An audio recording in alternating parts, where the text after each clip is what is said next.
আপনারা কিন্তু খালি গলায়ও দুর্দান্ত গাইতে পারেন।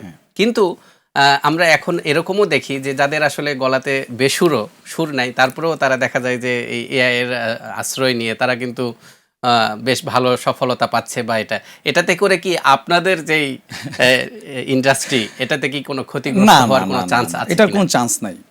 এটা কেন? প্রত্যেকটা সময় কোয়ালিটি যদি আপনি মেনটেন করতে পারেন, আমি বিশ্বাস করি কোয়ালিটি এরকম একটা জিনিস আপনাকে কখনো ঠকাবে না। আচ্ছা। সবসময় আমি পায়ে আসছি এই পর্যন্ত যারা কোয়ালিটিকে সবসময় ধরে রাখছে, যেমন আমাদের মেইন স্ট্রিম আর্টিস্ট যারা আছে, যারা কোয়ালিটি ধরে রাখছে, সবাই কিন্তু তাদের জায়গাটা এখনও ওই লেজেন্ডারি আর্টিস্ট হিসাবে আছে। যদি এরকম হইতো তাহলে সামি ইউসুফের আজকে কাজ থাকতো না। যদি এরকম রাইট। হইতো আমাদের মাহের জাইনে কালবি ফিল্মাদিনের মতো এই হিট দিতে পারতো না গত বছরই।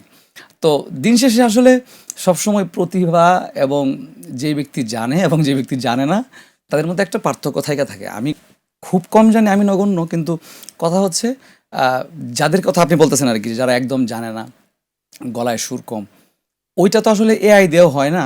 ওইটাকে আসলে যেটা বলে পিচ কারেকশন, আচ্ছা। অটোটিউন, হ্যাঁ, তারপরে অটোটিউন। বিভিন্ন ধরনের প্লাগিনস দিয়ে একটা জায়গায় নিয়ে যেতে হয়।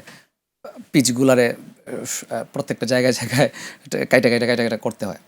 তো ওইটাও যে করতে পারে, যদি ভালো কিছু দিতে পারে, ওইটাও তো মানে সংস্কৃতির জন্য একটা উপকার হলে সমস্যা তো নাই। মানে আপনি বলতে চাচ্ছেন ওটাও একটা ক্রিয়েটিভিটি। হ্যাঁ, ওটা একটা ক্রিয়েটিভিটি। যে এটা পারতেছে সে তো আন্তাজি পারতেছে না, সে তো ওই জিনিসটা যে পারতেছে ওইটা পারার জন্য সে একটা যোগ্যতা অর্জন করছে। আমি তাকে অবমূল্যায়ন করি না কখনোই। প্রত্যেকটা আর্টিস্টেই এক একটা ফুল, ওই ফুল থেকে যে যদি একটা সুন্দর ঘ্রাণ বের হয়, প্রবলেম কি নেই না।